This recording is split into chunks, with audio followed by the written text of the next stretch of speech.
Good morning po. Again, good morning po.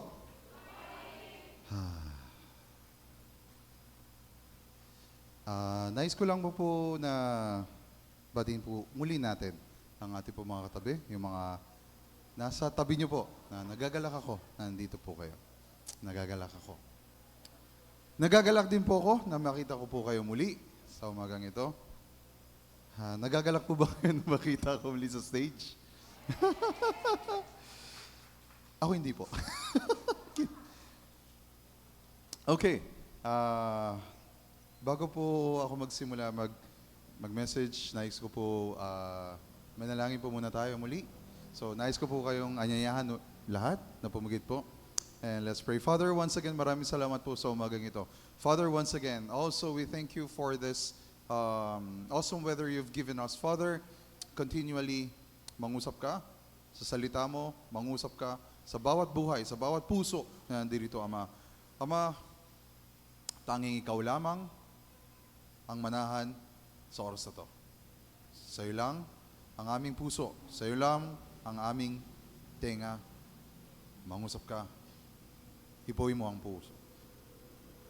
Ito ang aming samadalangin sa pangalan ni Jesus. Amen. Amen. Whew. Okay, good morning. So, ang message ko po ngayon is, okay na yung, ayun, salvation. Ang haba po ang lawak po ng pwede ko pong i-discuss about salvation. Amen po ba? Iba yung alam po natin ng salvation. Hindi lang siya pagpunta ng langit, hindi lang po siya ganon. Sobrang lawak po na pinag-usapan po natin tungkol sa salvation sa simbahang ito. Ang subtitle ko po ngayon ay free will. Free will. Lahat po tayo ay may free will. Amen po ba? Amen. Meron po tayong free will. Kaya meron po tayong kanya-kanyang trabaho na ninanais. Meron po tayong partner sa buhay natin kung sino yung nais kong makasama sa buhay. Kasi meron po tayong free will. Binigyan po tayo ng Diyos para pumili. Para magdesisyon sa kung ano man ang nais sa buhay po natin.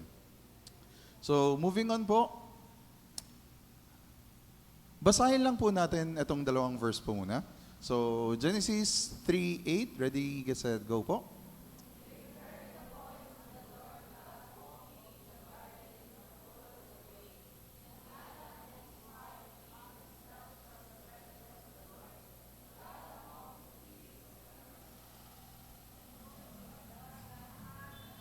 Sige po, Genesis 2:16-17, ready, go. And the Lord God commanded the man, saying,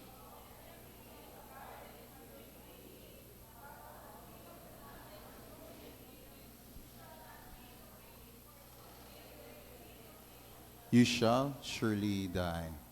Okay, ang message po nito, hindi ko na po papahabain. Ang dalawang message po na to, ang patuloy ng scripture na binigyan po tayo ng free will ng Diyos.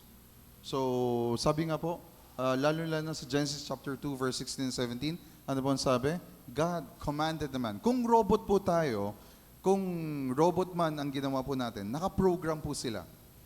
Ang mga robot, hindi po sila lumagpas pa sa kakayahan po nila. Kung ano yung binigyan na instruction ng 1 to 10, ano man yung program, yun lang po yung gagawin. Ngunit, ang sabi po ng Diyos sa atin, God commanded. Binigyan po tayo ng kautusan. Ito yung gawin mo. Ito yung nais kong gawin mo.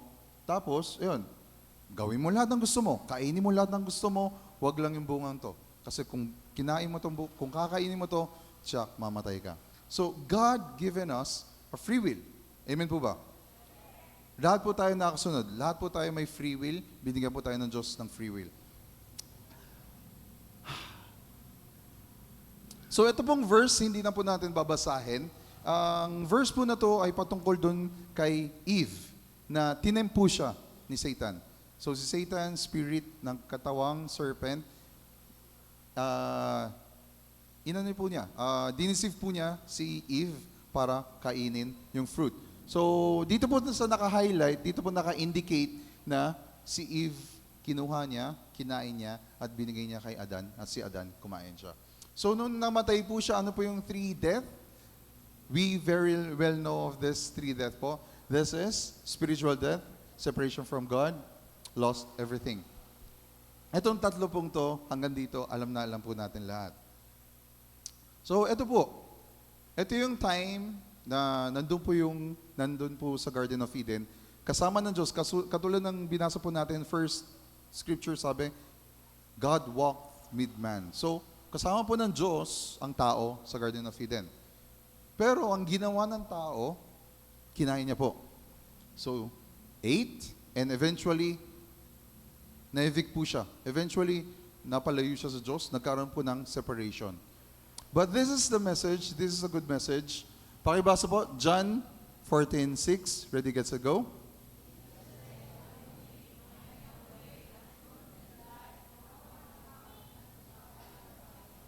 Ano po sabi? I am the way, the truth, and the life. No one comes to the Father. Wala pong makalapit kahit kaya nino. Walang kahit sino man ang makalapit sa aking Ama, kundi sa pamagitan lamang ni Jesus. So, bigyan po tayo si Jesus. So, kung sino man ang tungkol po kay Jesus, hindi tayo yung makakapunta sa Diyos, kundi dahil sa pamagitan ni Jesus Cristo. So, if you see, yung color po, nagbago. It is not us, it is not the black person, it is not the flesh ang nakalapit sa Diyos, kundi yung tayo na may Jesu Cristo sa buhay po natin. Nakasunod po ba? Hanggang dito, malinaw po tayong lahat. So, again, to summarize everything, doon sa sinabi ko po, God given us free will to choose from the two. Definitely, yung cross is life and yung fruit, yung kanina, I symbolize this fruit as, kasi yun po yung parang pinaka-emphasis sa Genesis po. So, life and death. Sino po ninanais dito or sino pong nais out of context, sino pong gusto pumunta ng impyerno po? Gusto ko pumunta ng impyerno. Gusto ko masunog sa apoy. Gusto ko masunog yung buong katawan ko. Gusto ko makita si Satanas. Wala po. Lahat po tayo gusto makasama ang Diyos. Amen? So, ang alam ko po, and I know, lahat po tayo, tinanggap po natin si Jesus. Amen po? Tinanggap po natin si Jesus.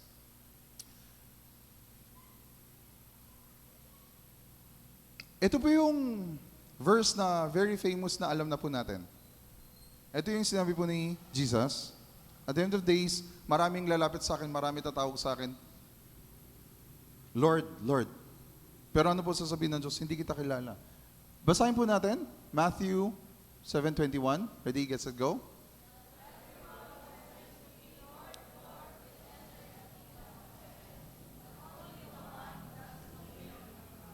So, marami daw po ang tatawag sa Kanya. Marami daw po ang tatawag sa Diyos. Kasi marami naman po nakakilala eh. Marami naman po nakatanggap kay Jesus. So, many will call, Lord, Lord, but they will not enter the kingdom of heaven. So, ang question po natin, what is the will of the Father? Kasi ang sabi po kanina, but only the one who does the will of the Father. Kung sino man ang gagawa, action. Kung sino man po ang gagawa, literal tatayo at i-apply sa buhay yung mensahe na binigay ng Diyos sa atin at gagalaw ayon sa gustuhan ng Diyos, sila lamang po ang makapasok sa Kingdom of God. Sila lamang po ang anak ng Diyos. Question, alam po ba natin ang ano ang nais ng Diyos? Alam po ba natin? Alam po ba natin kung ano yung nais ng Diyos para po sa bawat isa? Second question, how can we know His will? Paano po ba natin malalaman ang kagustuhan ng Diyos? Paano po ba?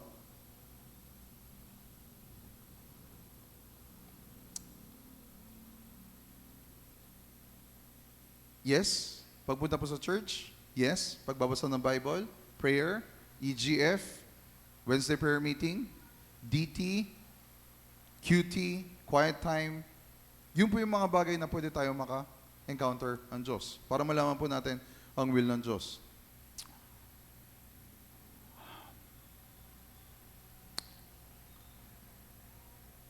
But, meron pong isa best na paraan para makilala po natin ang Diyos. This 2 verse talks about the Holy Spirit. And gusto ko pong mag-explain about sa Holy Spirit. Basahin po natin yung John 14:26 and Romans 8:4. Dire-diretso na po yan. Ready? Set, go. But the Helper, the Holy Spirit, whom the Father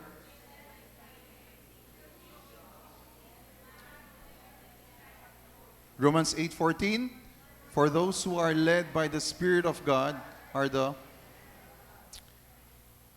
Alam na po natin yung verse na pag tinanggap mo si Jesus, anak ka na ng Diyos. Hindi ko na po babalikan yung verse. Pero you have to know, kailangan po natin malaman yung word right. Binigyan po tayo ng karapatan. Pag binigyan po tayo ng karapatan, hindi ibig sabihin po nun, anak na tayo. Medyo magulo po. Yung karapatan binigay sa'yo, pero pag winala mo yung karapatan, mawala lang po yun. Amen? Nakasunod po ba tayo? Nakasunod po ba? Ang karapatan lang, binigay lang. Pero para maging tunay na anak ka, ang sabi po sa Romans 8:14, those who are led by the Spirit. Kung sino man ang nasusunod sa Spirit. Ano yung Spirit na sinasabi po dito? Is the Spirit of God? Other word, Holy Spirit. Ano daw po ang gagawin ng Holy Spirit? John 14:26. He will teach you and remind you. Papaalahanin ka. Sa kung ano man ang binasa mo sa Bible, kung ano man yung kinuti mo, kung ano man yung message na narinig po natin, kung ano man ang naging prayer mo, kung ano man yung na-encounter mo sa Diyos, i-remind niya sa iyo yun. Holy Spirit. So, balikan ko po yung free will. Andun na po tayo, yes, hindi na po natin pipiliin. Definitely hindi po natin pipiliin magkasala. Or hindi po natin pipiliin yung part ni Satan.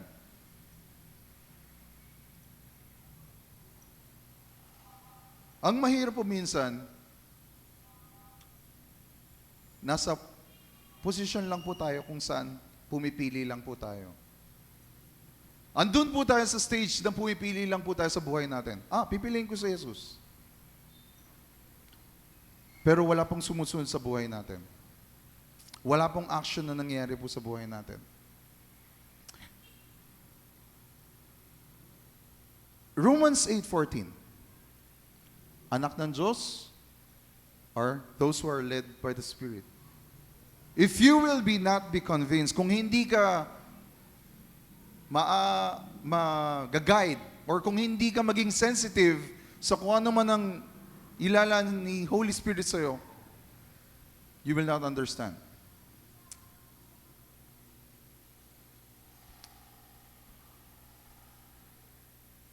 Acts 1:3, Mark 16, 17, and 18. 1:8 pala, sorry.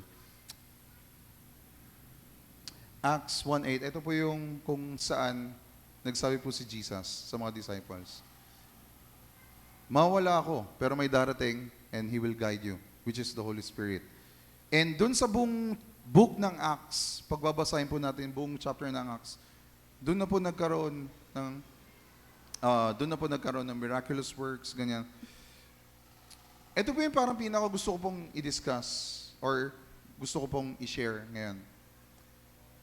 Kung babalikan po natin yung Garden of Eden, kasama ni Adam and Eve ang Diyos. Kung babalikan po natin yung buhay ni Yesu Cristo, kasama ng 12 disciples si Jesus Christ. Tama po? Ay yung dalawang best example, Adam and Eve, kasama po sila naglalakad, kasama yung Diyos. And yet, nagkasala po sila. Best example, 12 disciples. Pinili po ni Jesus, tinanggap po ni Jesus, bagamat kung sino man sila, sumunod kay Jesus. Ano pong ginawa ni Peter? Nung dinakip na si Jesus, sabi po ng isang bata, hindi ba ikaw si Pedro, yung sumusunod kay Jesus? Nakita na nila lahat. Nakita na nila kung anong ginagawa ni Jesus. Nagpapagaling siya, nagpabuhay siya ng tao, naglakad siya sa tubig, pinarami niya yung isda at tinapay. nakita sa mata nila, nung panahon na yon, nakita po nila sa mata nila kung ano yung ginagawa ni Jesus. Ngunit nung nadakip si Jesus, ano po ginawa ni Peter? Ay, hindi ko siya kilala. Hindi ko siya kilala. Mamatay man ako, hindi ko siya kilala. Bakit ko po in-emphasize si Adam and Eve and yung 12 disciples? Kasi tayo po yun. Aminin man po natin, hindi man natin matanggap, tayo po yun. Yes, tinanggap natin si Jesus. Yes, nag-pray po tayo. I accept you, Lord and Savior. Yes, tinanggap natin si Jesus, pero wala. Yes, tinanggap natin si Jesus, pero wala po ng pagbabago po sa buhay natin.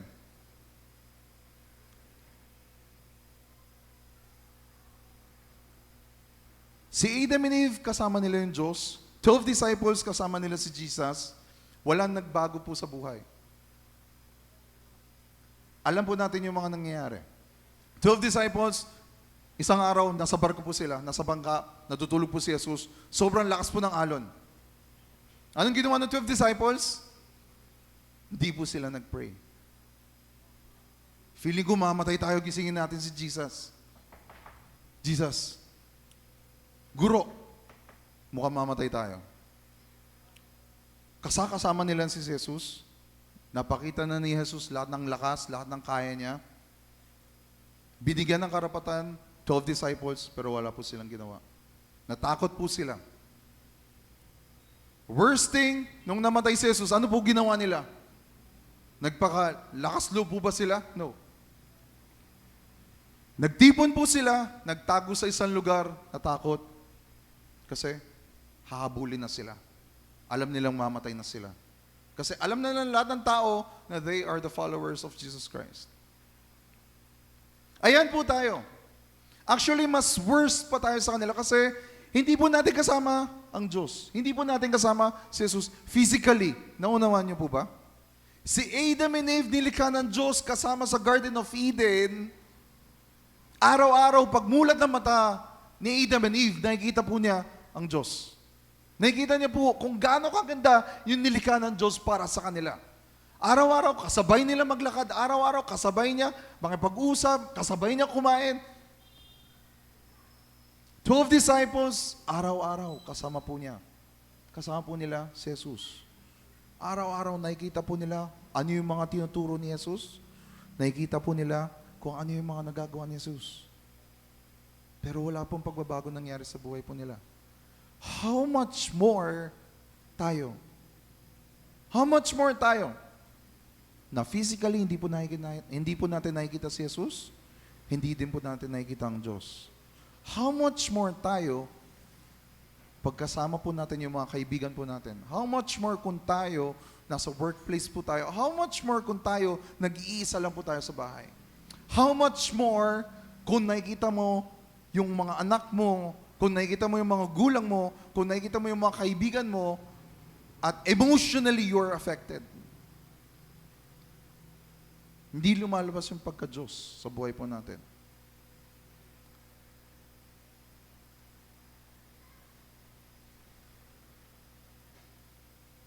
Nais po ba natin magbago? Hindi nais po ba talaga? Hindi dahil sa gusto ko marinig sa bibig po ninyo na nakikinig po kayo. Hindi po dahil gusto ko marinig ng word na amen. Ninanais po ba natin talaga magbago?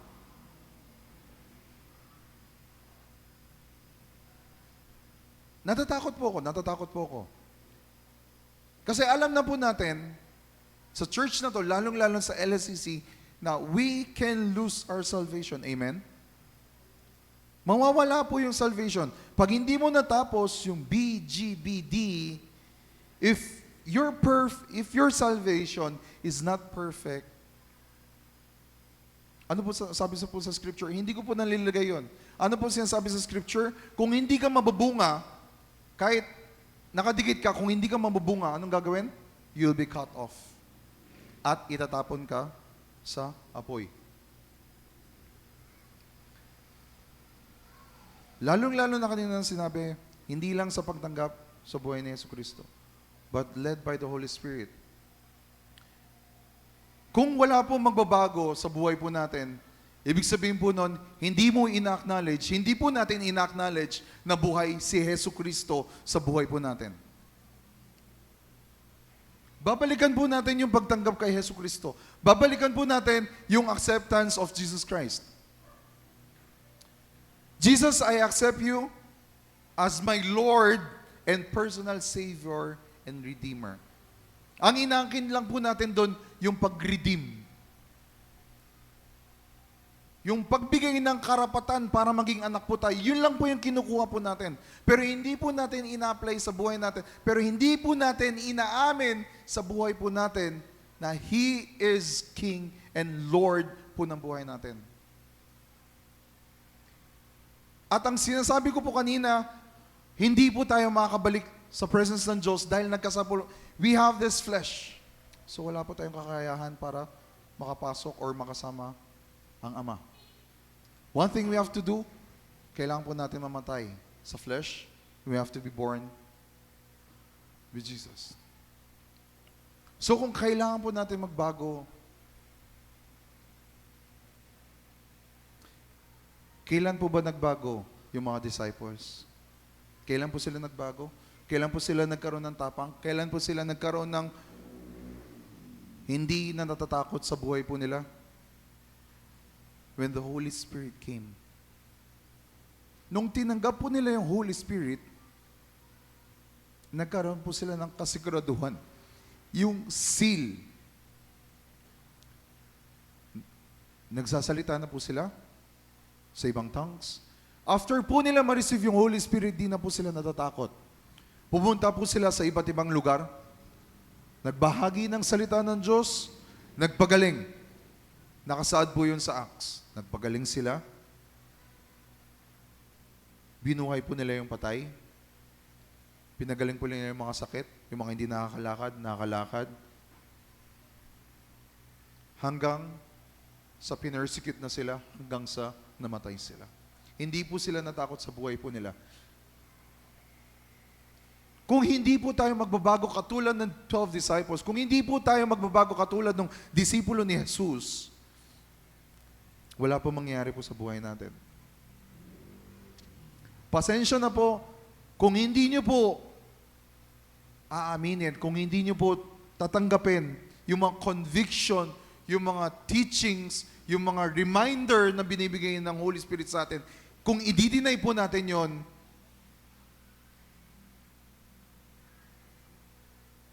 at the end of days, Lord, Lord, many will call upon them, but sasabihin ng Diyos, hindi kita kilala. Hindi po ako nagsasalita tungkol lamang sa kumakapunta po tayo ng langit o impyerno. Ang babalikan ko po ay yung kagustuhan po ng Diyos. Will of our Father.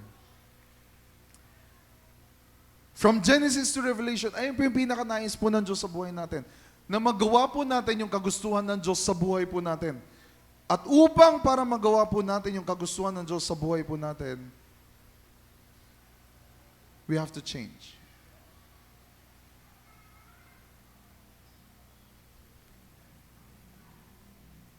Medyo magiging personal po ko ngayon. Ika nga, ang sinasabi po sa Pilipinas, bato-bato sa langit, tamaan po, wag magalit. Marami po sa atin na nagagalit sa mga ating apo. Marami po sa atin na nagagalit sa mga anak po natin kung hindi po sila nakikinig. Marami po sa atin ang nagre-rebelde sa magulang. Marami po sa atin ang nakikisalamuha sa mga masasamang kaibigan. Marami po sa atin patagong gumagawa ng mga maling gawain. Marami po sa atin na iniiral po natin ang mga ibang bagay kaysa sa Diyos. Hindi ko po kayo pinapatamaan. Ang pinapatamaan ko po ngayon ay sarili ko. At kung tinamaan po kayo, parehas po tayong lahat.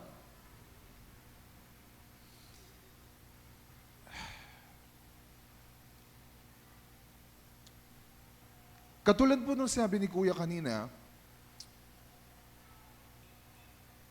natatakot po ako kasi baka maging Pharisee po tayo. Baka maging katulad lang po tayo ng mga Pariseo na nagbabanal-banalan. na nagtatatak Kristiyano sa buhay, kunwaring Kristiyano, pero pag lumabas, ang lumalabas po sa bibig po natin ay mga swear words. Ang lumalabas po natin sa bibig po natin ay mga curse. Ay anak, bakit ganyan ka? Ganyan, bakit ganyan?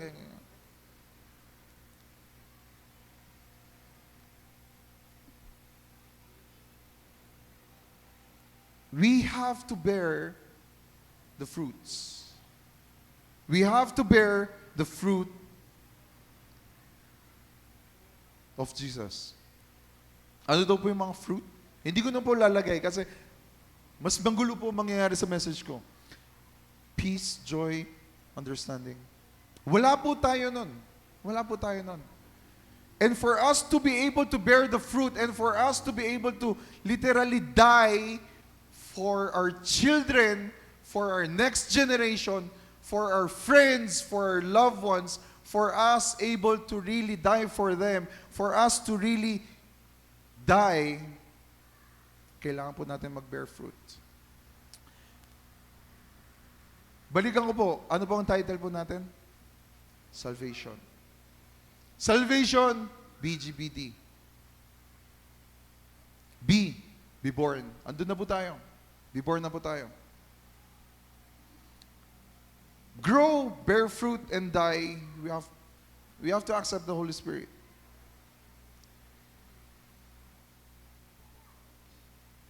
But,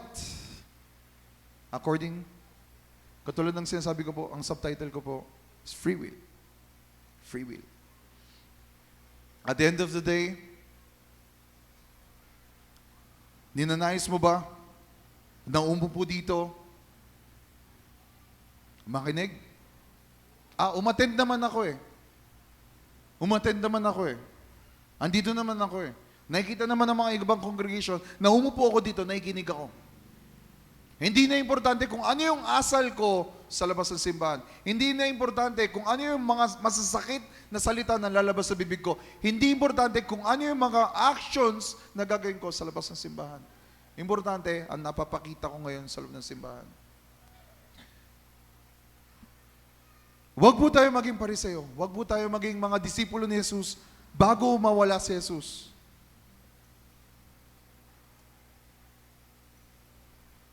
May mga sakit po kayo? May mga bagay po kayo na nais baguhin sa inyong mga buhay? Nais niyo po mapagaan? Nais niyo po ba maging easy and light ang buhay Kristiyano? There's one thing. Isang bagay lamang po. You have to accept the fact the Holy Spirit is working in you. Nabubuhay po yung banal na Espiritu, hindi hipo ka, kinakausap ka, He's reminding you. Magbasa ka. Manalangin ka. Pumunta ka sa simbahan, mag-praise and worship ka, makinig ka sa salita ng Diyos, encounter mo ang Diyos, kilalanin mo ang Ama.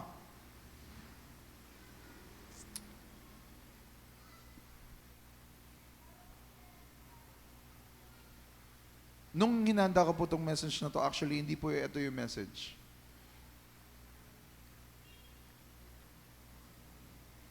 Pero habang tumatagal, habang inaayos ko po yung message na to, nagbabago po siya ng nagbabago. Hanggang sa, oo nga, tama.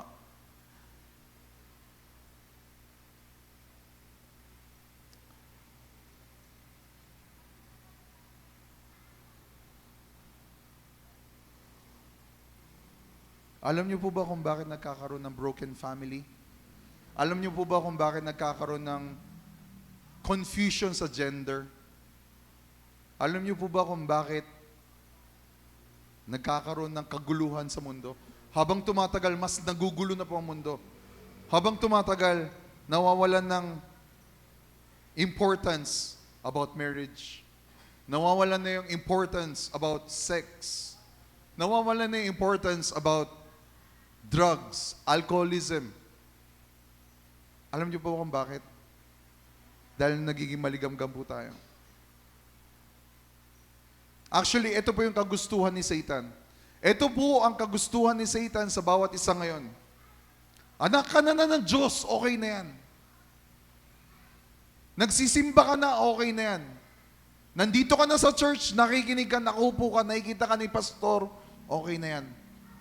Nasa part ka ng mga tungkulin, music team ka, media ka, teacher ka sa LK, youth ka, okay na yan. Okay na yan. Hindi mo na kailangang magbago. Gawin mo lahat ng gusto mo sa buhay mo, magmura ka, kainin mo lahat ng mga gusto mong kainin, ipasok mo sa bibig mo lahat ng mga gusto mong ipasok, yosi man yan, alak man yan, drugs man yan. Yan ang gusto ni Satan po sa buhay natin. Ulitin ko po, I'm not talking about going to heaven. Hindi po ako hindi na po patungkol sa langit o impyerno po yung sinasabi ko.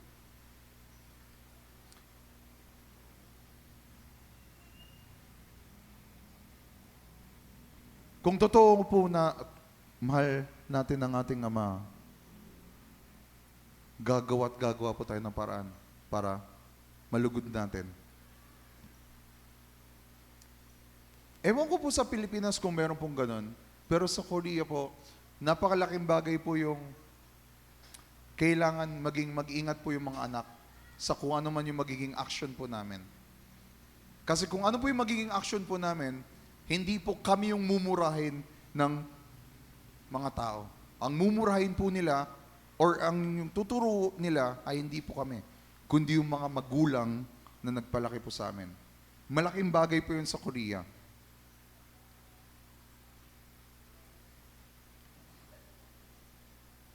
Nais ko rin pong ihalin tulad po yun sa Christian life. Kung mabubuhay lang po tayo ayon sa kagustuhan natin, sa free will to choose kung ano man ang nais natin, dun nakadepende kung ano yung ipapakita natin. Kung mahal mo talaga ang Diyos, tatanggapin po natin yung guidance ng Holy Spirit.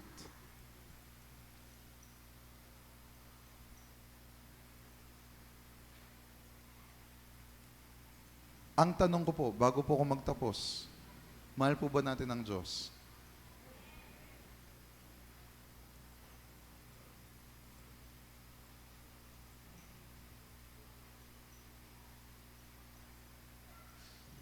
Ulit po, mahal po ba natin ang ating Ama?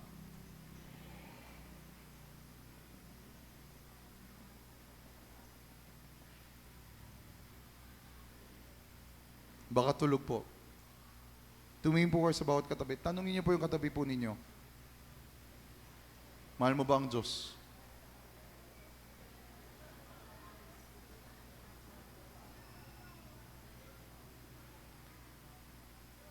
Mahal niyo po ba yung mga katabi niyo po? Mahal niyo po ba sila?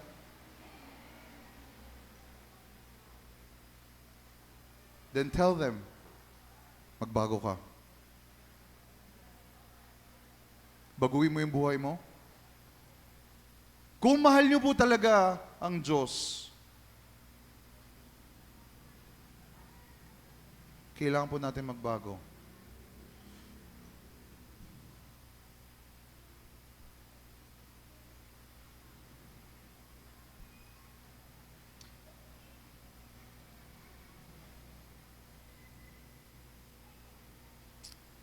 Ewan ko po, sorry po, nawala po. Nung EGF po, ako po yung nag-lead ng EGF.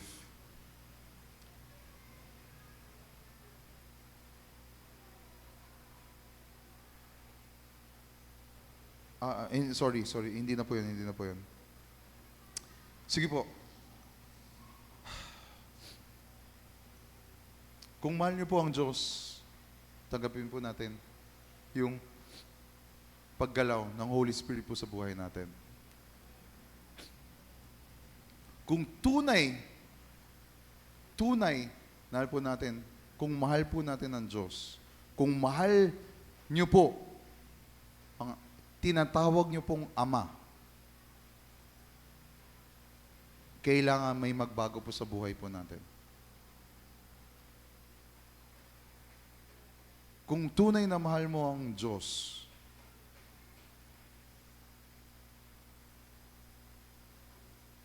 kailangan magbago ang buhay ng bawat anak ng Diyos. Amen?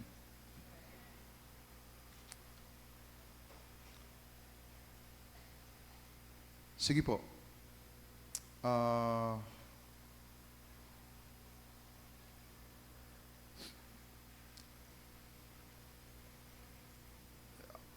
hanggang dito lang po yung message ko po ngayon.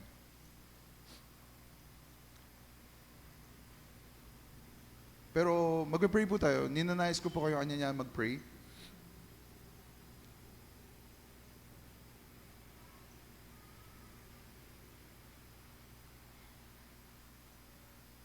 Pero bago po tayo mag-pray, ito lang po yung gusto ko pong i-example.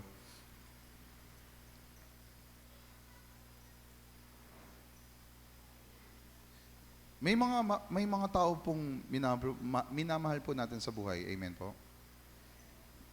Sa mga magulang may mga anak po. Sa mga anak may mga magulang. Kung mahal niyo po yung taong yun, willing niyo po gawin ang lahat ng bagay para mapakita niyo po yung mahal. Tama po ba?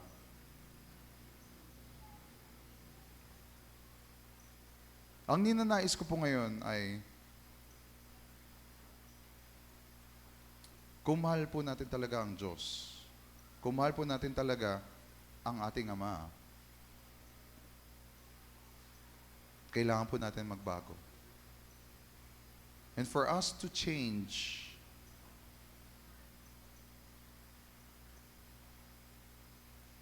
hindi po pwede ang pagsunod lamang. Hindi po pwede yung katulad ng ginagawa ng 12 disciples na araw-araw sumunod lang sila kay Jesucristo.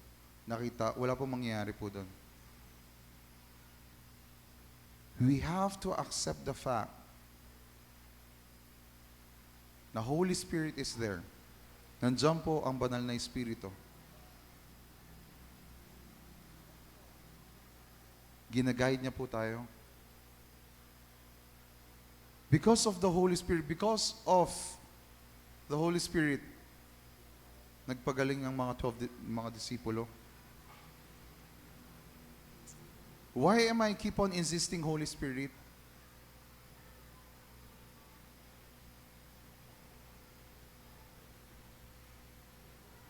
Siya lamang po ang pwedeng magkaroon ng way para magbago po ang buhay po natin. Sickness, everything.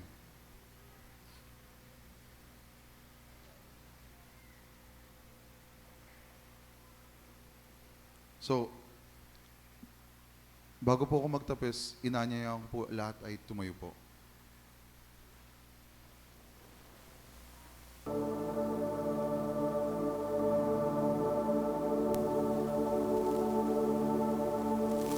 Habang nakapigit po tayo,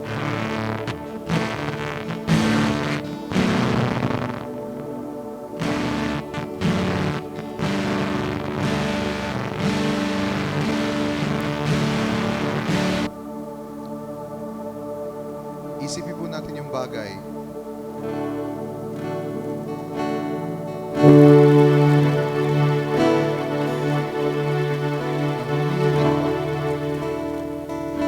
Sa Diyos. Isipin po natin yung bagay na kung ano man yung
Pagkuhin ka.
Father,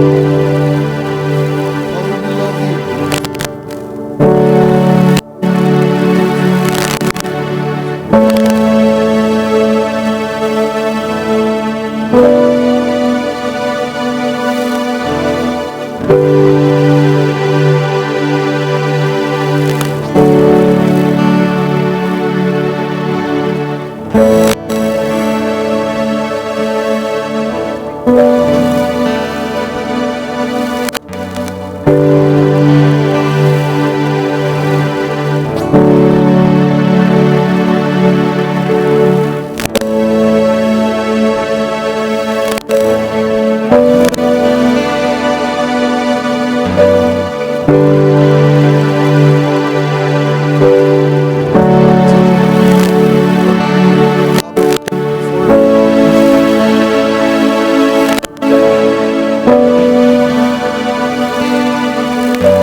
Sinasabi po ng Diyos. Sinasabi po niya sa inyo. Sa inyo.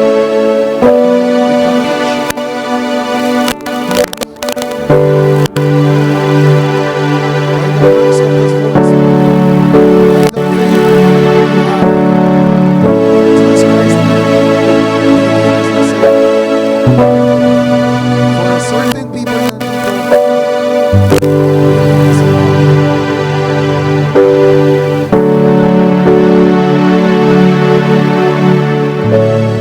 for certain people, Father,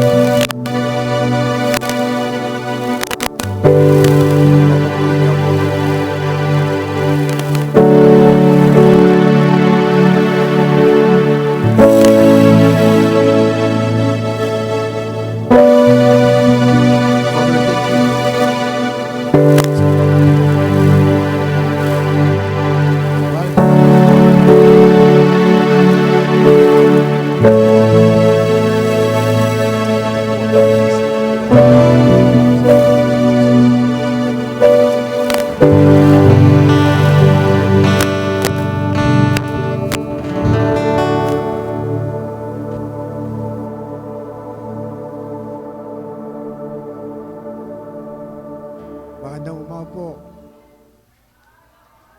Kumusta po? Kumusta po? Thank you for your prayers.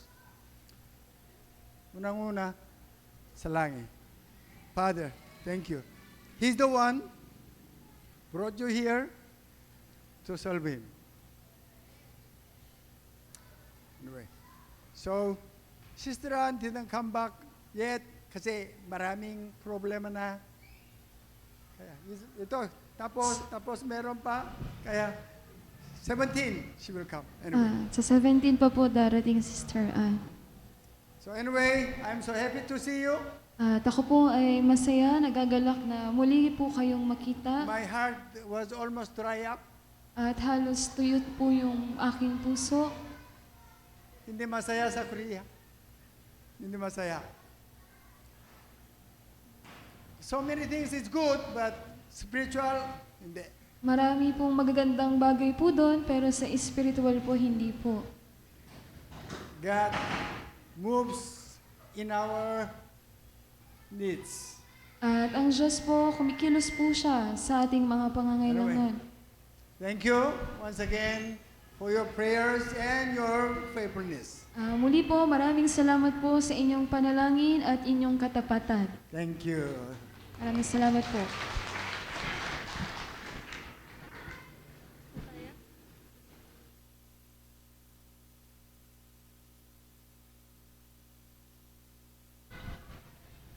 Announcement po. Lakas.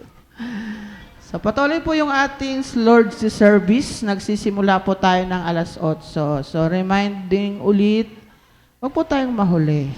Maaga po tayo. So purihin po ang Diyos kahit bumagyo, umulan, nandito po tayo. Di ba po? So para po yan sa ating nag-iisang Diyos. So ganun din naman po, meron po tayong pang-araw-araw na dalinganan dito po sa simbahan po natin. 6:30 po yan ng umaga. So, may mga prayer request po kayo, may gusto ko po yung ipanalangin, samahan niyo po kami dito.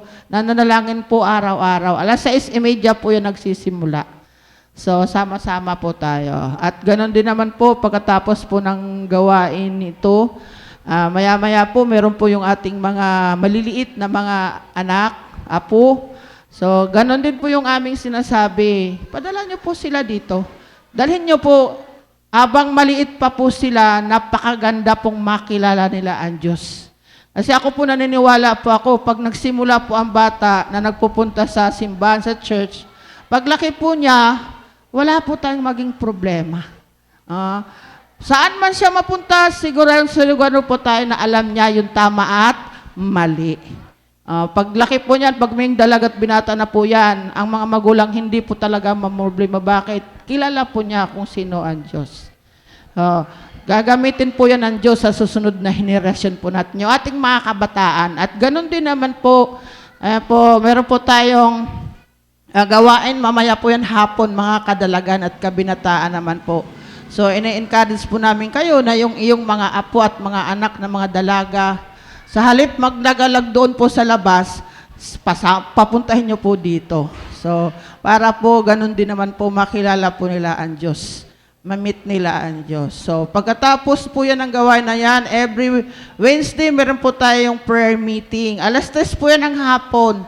So, meron po tayong mga prayer requests, ipananalangin po. Attend po kayo dito, 3:00 po yan. Dito po yan sa church. 3:00 po kada Miyerkules. So, pinag-uusapan po natin muli yung mensahe ng linggo. Kung may mga katanungan po kayo about sa mensahe, so pwede po kayong magtanong. Meron po tayong mga dito, magpapaliwanag na mga magagaling magpaliwanag. So, yan po. So, yung ating pong gawain, EJF, Kuya, third week?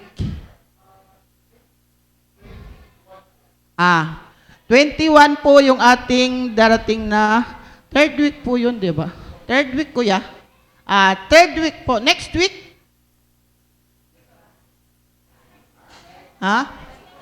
Next week pa? So, next week po, sa susunod na Friday po yung ating ulit na EGA po. So, patuloy po yung aming encourage. Umatin po tayo. Napakaganda po nung EGA po natin. Sabi nga po, kung yung pag-ibig natin sa Diyos medyo maligamgam, kailangan po nating uminit muli. Kailangan po nating makapiling ang Diyos muli para tong mga buhay po natin, magamit po tayo ayon sa nais ng Diyos. So yun lang po. Sige po. Coming 21, EGF Korea team will attend. Okay? Naintindihan po ba?